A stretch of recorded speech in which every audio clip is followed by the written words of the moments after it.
സ്വന്തം രാഷ്ട്രീയം ശക്തിപ്പെടുത്താൻ രാജ്യത്തെ ദുർബലപ്പെടുത്തരുതെന്ന് പ്രധാനമന്ത്രി നരേന്ദ്രമോദി.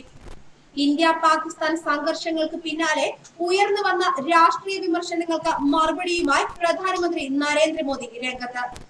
ചില പാർട്ടികൾ നരേന്ദ്രമോദിയെ വെറുക്കുന്നതിന്റെ തുടർച്ചയായി തന്നെ രാജ്യത്തെയും വെറുക്കുന്നുവെന്ന് കന്യാകുമാരിയിൽ അദ്ദേഹം പറഞ്ഞു.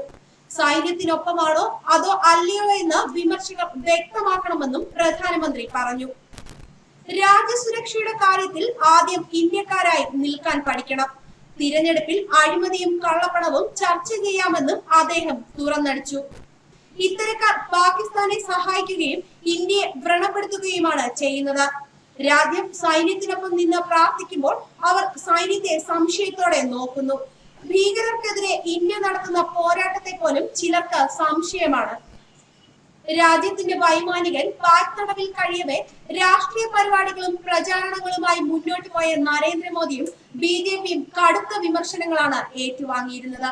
ഇതിന് പിന്നാലെയാണ് പ്രധാനമന്ത്രിയുടെ വിശദീകരണവും മറുപടിയും വന്നത്. ഇന്ത്യയും പാകിസ്ഥാനും തമ്മിൽ നടന്ന യുദ്ധത്തോടെ രാജ്യത്ത് മോദി തരംഗം ഉണ്ടാകുമെന്ന് BJP നേതാവ് BS യെദ്യൂരപ്പ പറഞ്ഞതും വിവാദങ്ങൾ ക്ഷണിച്ചു വരുത്തിയിരുന്നു.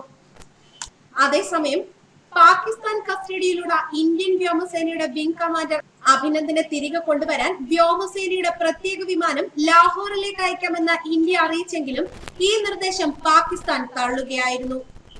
പഞ്ചാബിലെ വാഗ അതിർത്തി വഴി അഭിനന്ദനെ മടക്കി അയക്കാമെന്ന നിലപാടിൽ ഉറച്ചു നിൽക്കുകയായിരുന്നു പാകിസ്ഥാൻ. വാഗയിൽ വെച്ച് ഗ്രൂപ്പ് കമാൻഡർ JD കുര്യന്റെ നേതൃത്വത്തിലുള്ള വ്യോമസേനാ സംഘം അഭിനന്ദനെ സ്വീകരിക്കും. അഭിനന്ദന്റെ കുടുംബവും പഞ്ചാബ് മുഖ്യമന്ത്രി അമരീന്ദർ സിംഗും അടക്കമുള്ളവർ വാഗ അതിർത്തിയിലെത്തും. ഇന്ത്യൻ അതിർത്തിയിലെത്തിയാൽ ഉടൻ തന്നെ അഭിനന്ദനെ ദില്ലിയിലേക്ക് കൊണ്ടുപോകും. മെഡിക്കൽ പരിശോധനകളടക്കം പല നടപടികളും പൂർത്തിയാക്കിയ ശേഷമാകും അഭിനന്ദനെ കുടുംബത്തിനൊപ്പം വിടുക. ന്യൂസ് ഡെസ്ക് മലയാളി വാർത്ത.